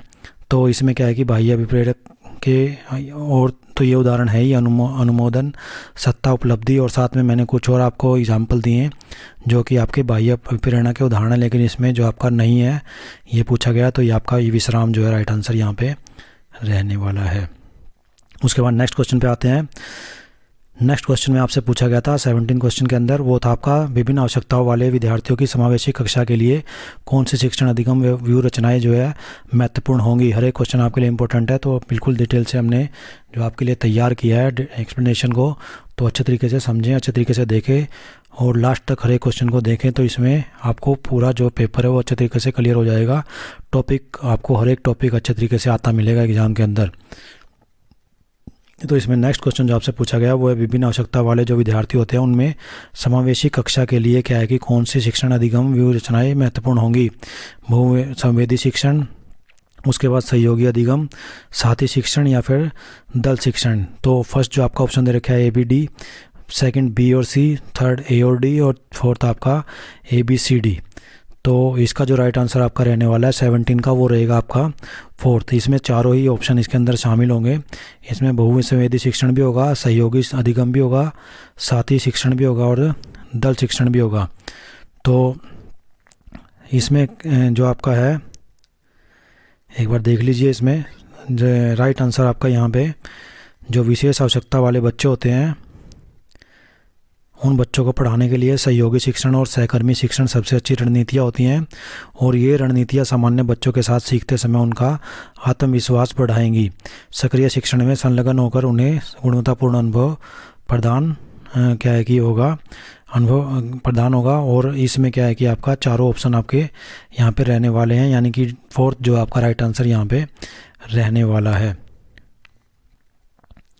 उसके बाद नेक्स्ट क्वेश्चन की बात करते हैं। नेक्स्ट क्वेश्चन जो आपसे पूछा गया था वो था प्रतिभाशाली विद्यार्थियों के लिए। तो प्रतिभाशाली विद्यार्थियों के लिए निम्नलिखित में से कौन सी शैक्षिक व्यवस्था की जानी चाहिए। त्वरण, उपचारात्मक शिक्षण, उसके बाद वाचन अभ्यास या फिर वाक उपचार। तो which of the following educational arrangement should be made for talented student. Acceleration, remedial teaching, reading practices या फिर स्पीच थेरेपी। तो एक्सेलरेशन एक शैक्षिक व्यवस्था है जो प्रतिभाशाली छात्रों के लिए सर्वोत्तम रहती है, और त्वरण में प्रतिभाशाली छात्रों को पाठ्यक्रम सामग्री को तेज गति या पहले प्रस्तुत करना शामिल होता है। तो इसमें आपका राइट आंसर रहने वाला है त्वरण, यानी फर्स्ट जो आपका राइट आंसर यहाँ पे रहने वाला है। तो इसमें क्या है कि आपका इसकी व्याख्या भी देख लेते हैं। तो यहाँ पे त्वरण एक ऐसी रणनीति होती है जो प्रतिभाशाली छात्रों को उनकी बौद्धिक और आवश्यकताओं को पूरा करने में मदद करती है। यह शैक्षणिक उपलब्धि और सामाजिक, हर एक पॉइंट को कॉपी में नोट करके रखें क्योंकि ये दोबारा से क्वेश्चन आपका एग्जाम में आने ही वाला है। तो यह शैक्षणिक उपलब्धि और सामाजिक भावनात्मक समायोजन को प्रभावी हो सकता है। उपचारात्मक शिक्षण प्रतिभाशाली बच्चों के लिए उपयुक्त नहीं है। उसके बाद पढ़ने का अभ्यास, जोर से पढ़ने से प्रतिभाशाली छात्रों को समझने की रणनीति विकसित करने में मदद मिल सकती है और उन्हें नए लेखकों और शैलियों से परिचित होने में भी मदद मिल सकती है। तो ये था आपका इसकी एक्सप्लेनेशन। उसके बाद नेक्स्ट बात करते हैं वाइगोत्स्की की थ्योरी के बारे में पूछा गया था। तो वाइगोत्स्की के अनुसार वह भाषण जो स्वयं को निर्देशित होता है कहलाता है सामाजिक भाषण, निजी भाषण, बाह्य भाषण या फिर अंतःक्रिया भाषण। According to the Vygotsky, speech which is directed to the self that is known as social speech, private speech, external speech या फिर इंटेक्शन स्पीच। तो राइट आंसर जो आपका राइट रहने वाला है, तो डिटेल से एक बार समझ लेते हैं इसमें। तो लेव वाइगोत्स्की के अनुसार क्या है कि स्वयं के प्रति निर्देशित भाषण को निजी भाषण कहा जाता है, और निजी भाषण बच्चे के विकास में एक संक्रमणकालीन अवस्था रहती है जो जहां वे कोई कार्य करते समय स्वयं से बात करते हैं, और यह वाइगोत्स्की के उच्च मनोवैज्ञानिक प्रक्रियाओं के सिद्धांत का एक महत्वपूर्ण हिस्सा रहता है। तो यहाँ पे जो राइट आंसर आपका रहने वाला है वह भाषण जो स्वयं को निर्देशित होता है, तो ये आपका रहेगा निजी भाषण, यानी सेकंड जो आपका राइट आंसर यहाँ पे रहने वाला है। प्राइवेट स्पीच जो आपका जो है राइट आंसर रहने वाला है। डिटेल से समझ लेते हैं एक्सप्लेनेशन के साथ। तो यहाँ पे निजी बातचीत बच्चों को उनके व्यवहार और संज्ञान को क्या है कि विनियमित करने में मदद करती है, और यह उनकी आत्म चेतना, आत्म विकास का एक महत्वपूर्ण हिस्सा होती है। आयु जो 2 से 7 वर्ष के जो बच्चे होते हैं उनके आयु के बीच प्राय क्या है कि निजी बातचीत में संलग्न हो जाते हैं, जैसे जैसे वे विकसित होते हैं धीरे धीरे गायब हो जाता है और ये आंतरिक वाणी में बदल जाता है। उसके बाद जो निजी भाषण होता है उसकी आगे बात है अनुसंधान। शोध से पता चलता है कि जो बच्चे निजी बातचीत का अधिक उपयोग करते हैं वे कार्यों में बेहतर प्रदर्शन करते हैं। अन्य नाम निजी भाषण को पहले अहम केंद्रित भाषण कहा जाता था। प्याजे ने भी इस शब्द का प्रयोग बच्चे की वाणी के लिए किया था, लेकिन उनका मानना था कि इससे यह संकेत मिलता है कि बच्चा अन्य लोगों के दृष्टिकोण को नहीं देख सकता। तो ये कुछ पॉइंट्स आपने इसके बारे में नोट कर लेने हैं, याद कर लेने हैं, क्योंकि दोबारा से क्वेश्चन आपका रिपीट होगा ही होगा। उसके बाद नेक्स्ट क्वेश्चन पे आते हैं। 20th क्वेश्चन जो आपसे पूछा गया था वो था किस मनोवैज्ञानिक ने अपने संज्ञानात्मक विकास सिद्धांत में वस्तु स्थायित्व का संप्रत्यय प्रस्तुत किया था। तो इसमें आपका जो है प्याजे, वाइगोस्की, ब्रूनर या फिर कोलबर्ग। तो which psychologist rendered the concept of object permanence in his cognitive development theory. प्याजे, वाइगोस्की, ब्रूनर या फिर कोलबर्ग। तो राइट आंसर आपका जो रहने वाला है यहाँ पे आप देख सकते हैं स्विस विकासात्मक मनोवैज्ञानिक जीन प्याजे ने वस्तु स्थायित्व की अवधारणा की खोज की और उन्होंने इसे क्या है कि बच्चे के मस्तिष्क के विकास में महत्वपूर्ण मील का पत्थर बताया। तो यहाँ पे आपका क्या रहेगा, राइट आंसर जो है जीन प्याजे, यानी फर्स्ट जो आपका राइट आंसर यहाँ पे रहने वाला है। सो किस मनोवैज्ञानिक संज्ञानात्मक विकास सिद्धांत के में क्या है कि वस्तु स्थायित्व का संप्रत्यय प्रस्तुत किया। तो यहाँ पे आपका राइट आंसर रहने वाला है जीन प्याजे। उसके बाद इसको एक्सप्लेनेशन के साथ समझ लेते हैं। तो यहाँ पे वस्तु स्थायित्व या समझने में अक्षमता है कि कोई वस्तु तब भी अस्तित्व में रहती है जब उसे देखा या सुना नहीं जा सकता। उसके बाद प्याजे का मानना था कि वस्तु स्थायित्व शिशुओं के लिए एक बड़ी उपलब्धि थी। उन्होंने यह भी माना कि शिशुओं में वस्तु स्थायित्व के विकास को 6 चरणों में वाली प्रक्रिया बताया। प्याजे ने वस्तु स्थायित्व को संज्ञानात्मक विकास के संवेदी गतिशील चरण से भी जोड़ा। हर एक पॉइंट आपके लिए इंपॉर्टेंट है, नोट डाउन करके रखें। उसके बाद क्या है कि प्याजे के संज्ञानात्मक विकास के सिद्धांत में पूर्व संचालन, ठोस संचालन और औपचारिक संचालन चरण शामिल थे। तो तीनों जो आपके संचालन है तीनों, जिसमें आपका पूर्व संचालन, ठोस संचालन और उसके बाद औपचारिक संचालन, तीनों ही चरण क्या है कि इसके अंदर शामिल होंगे। तीनों स्टेजेस को आप डिटेल से पढ़ के चलें। उसके बाद नेक्स्ट क्वेश्चन जो आपसे एग्जाम के अंदर पूछा गया था, प्रीवियस ईयर एग्जाम के अंदर PYQ आपका था, वो था किसी कार्य को का संतोषजनक प्रभाव उस कार्य के सीखने को प्रभावित करता है। सीखने का यह नियम किसके द्वारा प्रतिपादित किया गया? पावलो के द्वारा, थॉर्नडाइक के द्वारा, स्किनर के द्वारा या फिर वाटसन के द्वारा। The satisfactory effect of a task affects the learning of that task. Who propounded this law of learning? Pavlov, Thorndike, Skinner या फिर वाटसन। तो इसका जो राइट आंसर आपका वो रहने वाला है थॉर्नडाइक। सेकंड जो आपका राइट आंसर इसका रहने वाला है। डिटेल से समझ लेते हैं। तो इसमें एडवर्ड थॉर्नडाइक ने क्या है कि प्रभाव का नियम प्रतिपादित किया, जिसके अनुसार क्या था, किसी कार्य का संतोषजनक परिणाम भविष्य में उसके दोहराए जाने की संभावना को बढ़ा देगा और यह नियम एक प्रकार का परीक्षण और त्रुटि सीखने का नियम रहता है। उसके बाद व्याख्या की अगर बात करें तो प्रभाव का नियम कहता है कि जिन व्यवहारों के बाद सुखद परिणाम आते हैं उनके दोहराए जाने की संभावना अधिक होती है, जबकि जिन व्यवहारों के बाद अप्रिय परिणाम आते हैं, अपेक्षित परिणाम नहीं आते हैं, तो उनके दोहराए जाने की संभावना कम हो जाती है। थॉर्नडाइक ने तत्परता और व्यायाम के नियम को भी क्या है कि विकसित किया है। तो इनको भी आप ध्यान से पढ़ेंगे। उसके बाद नेक्स्ट क्वेश्चन पे आते हैं जो आपसे एग्जाम में पूछा गया था प्राइमरी लेवल के एग्जाम के अंदर, प्रीवियस ईयर के अंदर। तो वो था निम्नलिखित में से कौन सा कथन जो है विकास के संदर्भ में सही नहीं है? तो विकास में प्रक्रियात्मक परिवर्तन होते हैं, विकास प्रतिमान पैटर्न पूर्वानुमेय होता है, सभी बच्चों का विकास एक समान होता है, या फिर विकास सामान्य से विशिष्ट की ओर बढ़ता है। तो which of the following statement is not correct? यहाँ पे भी नोट का क्वेश्चन आपसे पूछा गया। कंटेक्स्ट ऑफ डेवलपमेंट तीनों पेपर में आप देखेंगे, चाहे प्राइमरी हो, TGT हो या PGT हो, तीनों में नोट के क्वेश्चन जो है ज़्यादा पूछे जाएंगे आपको कंफ्यूज करने के लिए। तो यहाँ पे development involves functional changes, developmental pattern is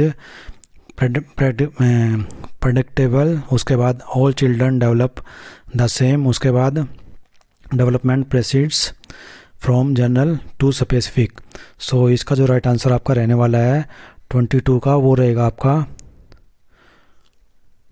third. Third जो है यहाँ पे राइट आंसर आपका रहने वाला है, सभी बच्चों का विकास एक समान होता है। अब इसको व्याख्या सही समझ लेते हैं हम। तो इसमें क्या है, आपका विकास के संदर्भ में यह कथन सही नहीं है कि सभी बच्चे एक समान रूप से विकसित होते हैं। तो ये आपका राइट आंसर रहने वाला है। एक बार क्वेश्चन को दोबारा देख लीजिए। तो इसमें आपसे पूछा गया कि कौन सा विकास के संदर्भ में सही नहीं है, तो आपका थर्ड जो है राइट आंसर यहाँ पे रहने वाला है, all childrens develop the same. ये जो आपका नहीं में आएगा और बाकी तीनों इसके ऑप्शन रहेंगे, लेकिन यहाँ पे नहीं पूछा गया है। तो आपका राइट आंसर सभी बच्चों का विकास एक समान होता है, ऐसा पॉसिबल नहीं होता है।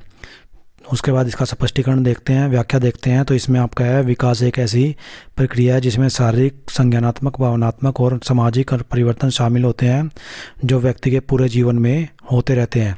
ये परिवर्तन आनुवंशिकता और पर्यावरण के सहित कई कारकों के संयोजन से प्रभावित होते हैं। विकास को प्रभावित करने वाले कारक कौन से होते हैं? सबसे पहले होता है आनुवंशिकता। तो वंशानुगत गुण किसी व्यक्ति के विकास को प्रभावित कर सकते हैं। उसके बाद पर्यावरण, तो पोषण, स्वास्थ्य, शिक्षा, सामाजिक आर्थिक स्थिति और रिश्ते जैसे कारक किसी व्यक्ति के विकास को प्रभावित कर सकते हैं। उसके बाद विकास की पूर्वानुमिता। तो विकास में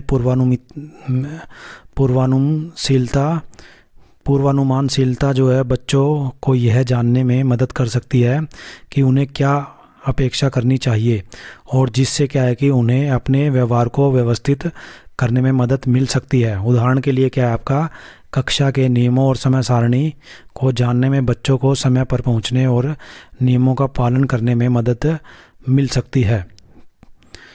उसके बाद नेक्स्ट क्वेश्चन जो आपसे पूछा गया था एग्जाम के अंदर, तो वो था आपका, निम्नलिखित में से कौन सा कथन जो है सीखने की विराम विधि को महत्व को इंगित नहीं करता है? यहाँ भी नहीं से ही क्या आपका क्वेश्चन है। तो इसमें आपका है, सीखने में थकान नहीं होती, उसके बाद स्मृति चिन्ह समेकित नहीं होते, उसके बाद सीखने में भी रुचि बनी रहती है, उसके बाद मानसिक उपता नहीं होती। तो which of the following statement does not indicate the importance of spaced methods of learning? तो लर्निंग डजंट गेट थिंग, उसके बाद मेमोरी ट्रेसेस नॉट कंसोलिडेट, उसके बाद मेंटेन इंटरेस्ट इन लर्निंग, उसके बाद नो मेंटल बोर्डम। तो यहाँ पे जो है स्मृति के निशान समेकित नहीं होते। ये आपका जो है राइट आंसर रहने वाले हैं। यह कथन क्या है कि अंतरालित अधिगम के महत्व को इंगित नहीं करता। अंतरालित मतलब विराम विधि का जो महत्व है इसको अंकित नहीं करता। कौन सा? स्मृति के निशान समेकित नहीं होते। तो ये आपका जो है सेकंड जो है राइट आंसर यहाँ पे रहने वाला है, मेमोरी ट्रेसेस नॉट कंसोलिडेट। तो ये आपका सेकंड जो है राइट आंसर रहने वाला है। व्याख्या को देख लेते हैं, स्पष्टीकरण को। तो यहाँ पे जो अंतरालित शिक्षण होता है, यानी कि स्पेस्ड लर्निंग जो होता है, उसके इसमें क्या है कि छोटे सत्रों में विषय वस्तु का अध्ययन करने की ये विधि होती है जिसमें बीच में ब्रेक लिया जाता है, और यह एक साथ सब कुछ पढ़ने की तुलना में अधिक प्रभावी है, और इसमें दीर्घकालिक स्मृति में भी क्या है कि मदद मिलती है। अब जो आपका अंतराल आधारित जो शिक्षण होता है, इसके अंदर क्या है कि आपका स्पेस्ड लर्निंग जो होती है आपकी, तो इसमें इसके कुछ लाभ होते हैं, उस लाभ को जान लेते हैं। तो इसमें भूलने की समस्या से लड़ता है, और अंतराल आधारित शिक्षण आपको समय समय पर जानकारी की समीक्षा करके उसे याद रखने में मदद करता है। उसके बाद दीर्घकालिक स्मृति में सुधार, एक समय में कई अभ्यास सत्र एक ही अवधि में एकल स्तर से बेहतर होते हैं। उसके बाद समय बचाता है, तो आप छोटे छोटे सत्रों में अध्ययन कर सकते हैं और फिर अन्य चीज़ों पर भी काम कर सकते हैं। अंतराल आधारित जो शिक्षण होते हैं कैसे काम करता है ये भी आप जान सकते हैं। उसके बाद मस्तिष्क तब सबसे अच्छा सीखता है जब सूचना की समीक्षा बढ़ते अंतराल पर की जाती है। उसके बाद नेक्स्ट जो इसमें ऑप्शन है वो है, नई जानकारी सीखने के तुरंत बाद उसका पुनरावलोकन जो है करने में भी आपकी स्मरण शक्ति में मजबूती ये प्रदान करता है। आपका जो है अंतराल जो आपका लर्निंग होती है, यानी अंतराल आधारित शिक्षा जो होती है वो आपकी नई जानकारी सीखने के तुरंत बाद उसे पुनरावलोकन करने में भी आपकी स्मरण शक्ति बढ़ाने में मजबूत करने में मदद करती है।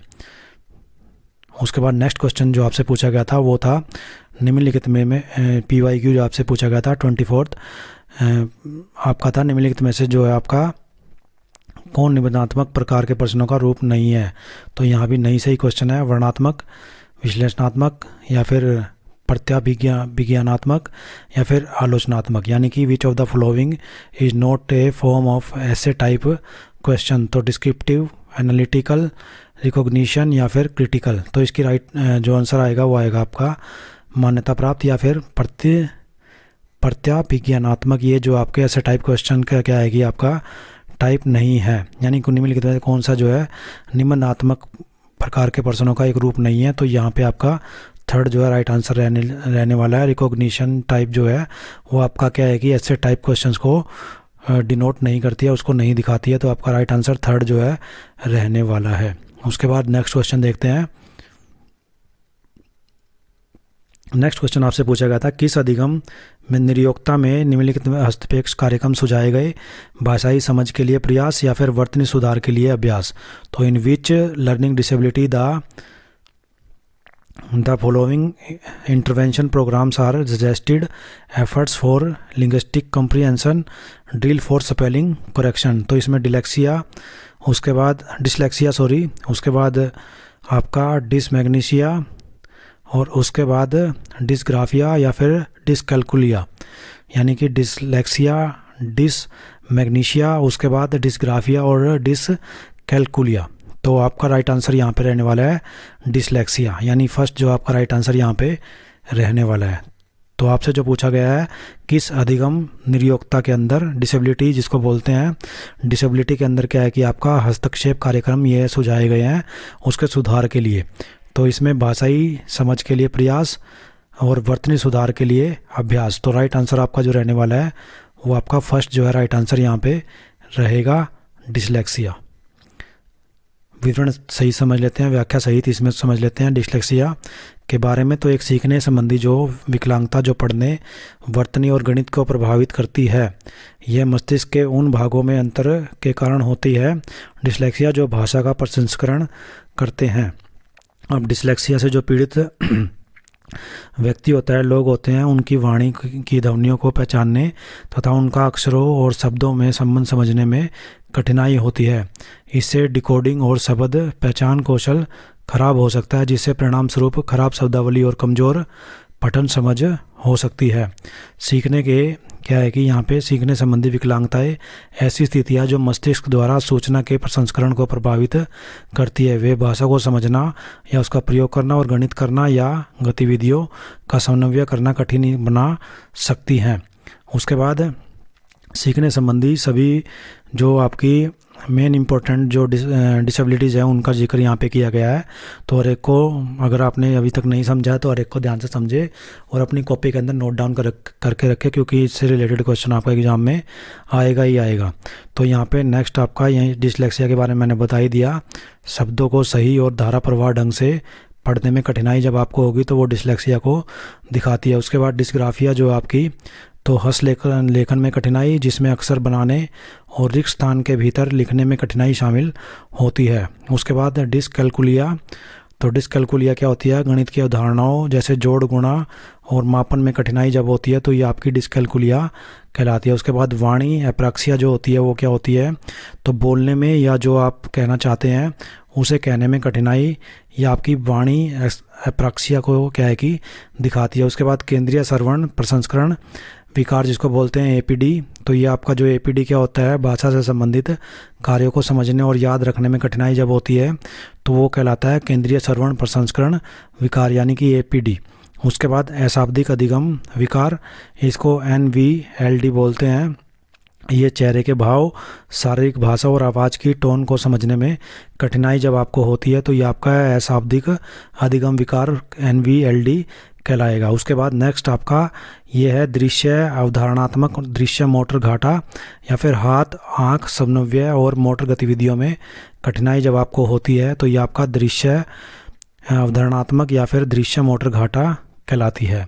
तो ये आपकी कुछ डिसेबिलिटीज़ थी, इनको डिसलेक्सिया, डिसग्राफिया, डिसकैल्कुलिया, वाणी एप्रेक्सिया, उसके बाद केंद्रीय श्रवण प्रसंस्करण विकार, अशाब्दिक अधिगम विकार या फिर दृश्य अवधारणात्मक या दृश्य मोटर घाटा, ये कुछ आपके क्या कि डिसेबिलिटीज़ या विकार इनको आप बोल सकते हैं, जिनको आपको ध्यान में रखना ज़रूरी है एग्ज़ाम के वे से। उसके बाद नेक्स्ट इसके अंदर क्या है कि आपका सीखने संबंधी जो अक्षमताएं होती है उनका उपचार के बारे में कुछ पॉइंट दिए गए हैं। तो सीखने संबंधी अक्षमताओं के कारण गर्भावस्था या जन्म के दौरान जटिलताएं, गर्भावस्था के दौरान शराब या नशीली दवाओं जैसे पदार्थों के संपर्क में आना और शारीरिक आघात और विषाक्त वातावरण के संपर्क में आने से क्या है कि ये प्रॉब्लम्स क्रिएट होती हैं। उसके बाद मूल्यांकन और उपचार की बात करें तो इसमें मूल्यांकन और उपचार के अंदर क्या है कि एक बाल रोग विशेषज्ञ अन्य चिकित्सा स्थितियों को खारिज करने के लिए शारीरिक और तंत्रिका संबंधी परीक्षण कर सकता है।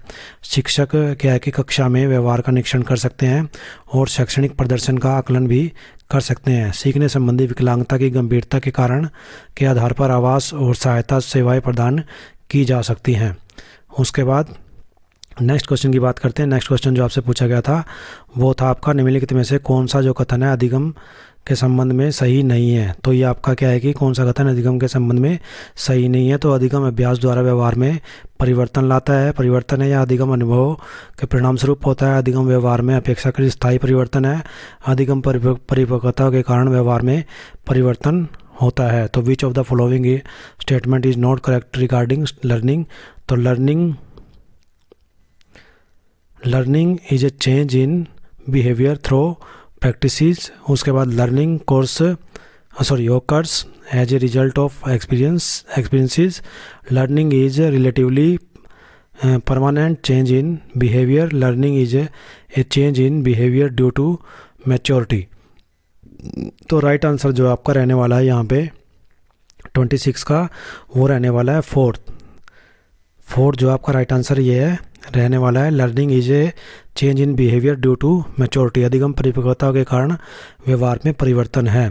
तो यहाँ पे क्या है राइट आंसर आपने देख ही लिया। उसके बाद इसकी व्याख्या देख लेते हैं। यह कथन क्या है कि सीखना परिपक्वता के कारण व्यवहार में परिवर्तन है, सही नहीं है, क्योंकि सीखना क्या है कि व्यवहार में एक अपेक्षाकृत स्थायी परिवर्तन है जो अनुभव के परिणाम स्वरूप होता है। स्पष्टीकरण या व्याख्या की बात करें तो सीखना क्या है, व्यवहार में परिवर्तन है जो अनुभव के परिणाम स्वरूप होता है और यह सकारात्मक या नकारात्मक दोनों ही तरीके से हो सकता है। उसके बाद सीखना परिपक्वता के समान नहीं है जो कि विकास की एक स्वाभाविक प्रक्रिया होती है। बार बार अभ्यास से ही क्या है कि सीख प्राप्त की जा सकती है। उदाहरण के लिए रूबिक क्यूब चाल का बार बार अभ्यास करने से मांसपेशियों की स्मृति विकसित करने में मदद मिल सकती है। उसके बाद सीखना क्या है कि सीखने में ज्ञान या समझ में परिवर्तन शामिल हो सकता है। हर एक पॉइंट सीखने के बारे में, लर्निंग के बारे में है, अधिगम के बारे में। तो यहाँ पे अच्छे तरीके से इसको नोट करके रखें क्योंकि इसी में से आपका क्वेश्चन जो है आगे आने वाला है। उसके बाद नेक्स्ट क्वेश्चन जो आपसे पूछा गया था एग्जाम के अंदर वो है एक बच्चा किसी पाठ को अपनी सुविधा अनुसार कई भागों में बांटकर सीखता है तो यह सीखने की कौन सी विधि है, पूर्ण विधि, अविराम विधि, अंश विधि या प्रासंगिक विधि। तो ये child has to learn a lesson by dividing in several sections as per his convenience. तो यहाँ पे which is this method of learning, whole method, massed method या फिर पार्ट मेथड या फिर इंसिडेंटल मेथड। तो यहाँ पे राइट आंसर आपका रहने वाला है अंश विधि। तो छोटे छोटे टुकड़ों में बांटकर जब विद्यार्थी किसी हिस्से को किसी जो आपका क्या है कि अधिगम करता है, सुविधाजनक कई भागों में बांटकर पढ़ता है किसी पाठ को, तो ये आपकी कहलाएगी अंश विधि, पार्ट मेथड जो है यहाँ पे राइट आंसर आपका रहने वाला है। तो इसको डिटेल से समझ लेते हैं सभी विधियों को। यहाँ पे फर्स्ट विधि आपकी आती है संपूर्ण विधि या पूर्ण विधि। इस दृष्टिकोण में किसी संपूर्ण कार्य या कौशल को छोटे छोटे भागों में विभाजित करने की बजाय क्या है कि एक ही बार में पढ़ना या अभ्यास करना शामिल होता है और इसका उपयोग क्या है कि अक्सर उन कौशलों के लिए किया जाता है जहाँ व्यक्तिगत घटकों पर अलग से काम करने की तुलना में समग्र प्रदर्शन अधिक प्रभावी होता है। उसके बाद सामूहिकता या फिर अविराम विधि, सामूहिक या अविराम विधि। तो ये आपका क्या किस तरीके से होता है, तो इस विधि में किसी कौशल का बिना रुके लगातार अभ्यास करने का यह संदर्भित करती है और यह एक ऐसी तकनीक होती है जिसका उपयोग अक्सर अभ्यास सत्रों में किया जाता है जहां शिक्षार्थी कुछ समय के लिए एक ही कार्य पर गहनता से ध्यान केंद्रित करता है। हालांकि इससे त्वरित सुधार हो सकता है लेकिन अधिक मात्रा में करने पर थकान और प्रतिधारण कम हो सकता है। उसके बाद भाग विधि की बात आती है जो इसका आंसर भी था इस क्वेश्चन का, या इसको अंश विधि भी बोलते हैं। तो भाग विधि में कार्य छोटे प्रबंधकीय घटकों में विभाजित करना और उन्हें पूरे में एकीकृत करने से पहले प्रत्येक भाग को अलग से पढ़ना या अभ्यास करना शामिल होता है। यह विधि जटिल कौशलों के लिए विशेष रूप से प्रभावी हो सकती है और जहां प्रत्येक घटक पर ध्यान केंद्रित करने की आवश्यकता होती है। उसके बाद अब बात आती है आकस्मिक विधि या फिर प्रासंगिक विधि की। तो इस विधि के अंदर, इस मेथड के अंदर क्या रहता है, उस सीखने को संदर्भित करती है ये जो प्रत्यक्ष निर्देश या निर्देश के बजाय अन्य गतिविधियों के उपोत्पाद के रूप में होती है। उदाहरण के लिए एक छात्र स्पष्ट शब्दावली अभ्यास के बजाय किसी विदेशी भाषा में कहानी पढ़ने के लिए प्रासंगिक शब्दावली सीख सकता है। उसके बाद लास्ट जो आपका आता है, इनमें से जो आपका है पॉइंट, इनमें से प्रत्येक विधि अपने फ़ायदे होते हैं और यह व्यक्तिगत शिक्षार्थी और सिखाए जा रहे विशिष्ट कौशलों या ज्ञान के आधार पर कम या ज़्यादा प्रभावी हो सकती है। विधि का चुनाव अक्सर कौशलों की जटिलता और शिक्षार्थी की पूर्व ज्ञान और सीखने के लक्ष्यों के क्या है कि जैसे कारकों पर क्या है निर्भर करता है। तो ये थी कुछ विधियाँ जो आपके फर्स्ट जो आपका ऑप्शन था, मतलब जो आपका थोड़ी थर्ड जो ऑप्शन था उसके हिसाब से बाकी की जो विधियाँ बच गई थी उनको भी मैंने यहाँ पे डिटेल से आपके लिए प्रोवाइड करा दिया ताकि आप नोटबुक में अपना नोट करके इसको अच्छे तरीके से पढ़ सके। क्योंकि आज जो है मतलब अभी जो है हंस विधि से क्वेश्चन पूछा गया, लेकिन भाग्य जो है किसी और विधि से क्वेश्चन आपके लिए रिपीट हो सकता है। उसके बाद नेक्स्ट क्वेश्चन पे आते हैं। तो नेक्स्ट क्वेश्चन है समीपस्थ विकास क्षेत्र। यह संप्रत्यक किस मनोवैज्ञानिक के द्वारा प्रस्तुत किया गया? एरिक्सन, वाइगोस्की, कोलबर्ग या फिर प्याजे। तो जोन ऑफ प्रोक्सिमल डेवलपमेंट, जिसे जेडपीडी भी बोलते हैं in short, the concept of coined by which psychologist Erikson, Vygotsky, Kohlberg या फिर प्याजे। तो इसका आपको पता ही होगा सभी को, इजी क्वेश्चन है ये। तो लेव वाइगोस्की जो कि 1896-1934 उनका समय माना जाता है, वह मनोवैज्ञानिक है जिन्होंने समीपस्थ विकास क्षेत्र शब्द को गढ़ा था। यानी कि यहाँ पे आपका राइट आंसर सेकंड रहने वाला है, वाइगोस्की, लेव वाइगोस्की। तो यहाँ पे वाइगोस्की क्या है कि एक विकासात्मक और संज्ञानात्मक मनोवैज्ञानिक थे जिन्होंने अध्ययन किया था कि सामाजिक अंतःक्रियाएं सीखने को किस प्रकार से प्रभावित करती है। उसके बाद व्याख्या की बात करते हैं। तो व्याख्या में क्या आपका जेडपीडी यानी कि जोन ऑफ प्रोक्सिमल डेवलपमेंट जो है एक व्यक्ति स्वतंत्र रूप से कर सकता है और वह अंतर जो वह सहायता से कर सकता है, यानी दोनों के बीच का अंतर, यानी वो एक व्यक्ति जो है खुद कर सकता है कोई कार्य और जो दूसरों की सहायता से कर सकता है, दोनों के बीच का जो अंतर है वो आपका जेडपीडी कहलाता है, जोन ऑफ प्रोक्सिमल डेवलपमेंट कहलाता है। यह जो है वाइगोस्की के सीखने और समग्र विकास के सिद्धांत का एक प्रमुख अवधारणा है। उसके बाद जेडपीडी क्या है आपका? जेडपीडी वह क्षेत्र है जहाँ व्यक्ति सबसे अधिक सीख सकता है, क्योंकि यह वह समय होता है जब कोई कार्य है उसकी वर्तमान क्षमता से थोड़ा परे होता है। उसके बाद जेडपीडी यानी जोन ऑफ प्रोक्सिमल डेवलपमेंट संभावित विकास क्षेत्र के नाम से भी इसको जाना जाता है। हर एक पॉइंट आपके लिए इंपॉर्टेंट है, नोट करके रखें नोटबुक के अंदर। वाइगोस्की का जो है सिद्धांत इस विचार पर आधारित है कि सीखने के लिए सामाजिक संपूर्ण संपर्क महत्वपूर्ण होता है। उसके बाद next question, second last question जो पेपर में आपसे पूछा गया था सीडीपी के अंदर, वो था ज्ञाने के बारे में। ज्ञाने के अधिगम प्रतिमान के अनुसार संप्रत्यय अधिगम के पूर्व किस प्रकार के अधिगम की आवश्यकता नहीं होगी। यहाँ भी नहीं से रिलेटेड क्वेश्चन, नोट से रिलेटेड क्वेश्चन है। According to Gagne learning model which types of learning will not required before any concept learning. So यहाँ पे श्रृंखला अधिगम, नियम अधिगम, संकेत अधिगम, विभेदन अधिगम, chain learning, rule learning, signal learning या डिस्क्रिमिनेशन लर्निंग। तो राइट आंसर जो आपका रहने वाला है वो रहेगा नियम अधिगम। सेकंड जो है राइट आंसर आपका रहने वाला है। तो गैने का जो सिद्धांत है अधिगम प्रतिमान का सिद्धांत है, उसके अंदर क्या है कि उसके अनुसार किसी संप्रत्यय अधिगम के पूर्व किसी प्रकार के अधिगम की आवश्यकता नहीं होगी। तो इसमें श्रृंखला की भी जरूरत पड़ेगी, संकेत अधिगम की भी जरूरत पड़ेगी, विभेदन अधिगम की भी जरूरत पड़ेगी, लेकिन नियम अधिगम इसमें शामिल नहीं होगा। तो आपका राइट आंसर यहाँ पे रूल लर्निंग जो है रहने वाला है। सेकंड जो आपका ऑप्शन राइट आंसर होगा। उसके बाद लास्ट क्वेश्चन जो आपसे प्राइमरी एग्जाम के अंदर सीडीपी के अंदर पूछा गया था, पीवाईक्यू था आपका, ये था 90 से 110 के बीच बुद्धि लब्धि प्रसार किस बौद्धिक श्रेणी का प्रतिनिधित्व करता है? औसत, औसत से कम, उसके बाद औसत से अधिक या फिर श्रेष्ठ। यानी कि 90 to 110 range of IQ represent which intellectual category, average, below average, above average या फिर सुपीरियर। तो आपका राइट आंसर जो रहने वाला है वो रहेगा एवरेज। फर्स्ट जो आपका राइट आंसर रहने वाला है। तो 90 से 110 के बीच की जो रेंज होती है आईक्यू की, इंटेलिजेंस कोशेंट की रेंज, वो है आमतौर पर किसको, औसत बौद्धिक श्रेणी का प्रतिनिधित्व करती है। स्पष्टीकरण देख लेते हैं, व्याख्या देख लेते हैं इसका। तो इसको आपने ध्यान से लिख लेना अपनी कॉपी के अंदर। आईक्यू जो है आपका, आईक्यू स्कोर को आमतौर पर निम्नानुसार वर्गीकृत किया जा सकता है। औसत से नीचे की बात करें तो 90 से नीचे का स्कोर जो रहता है आईक्यू का, वो आपका औसत से नीचे होता है। और 90 से 110 के बीच में जो होता है वो आपका औसत होता है, एवरेज होता है। उसके बाद औसत से ऊपर की बात करें तो 111 से 120 के बीच आपका औसत से ऊपर होता है।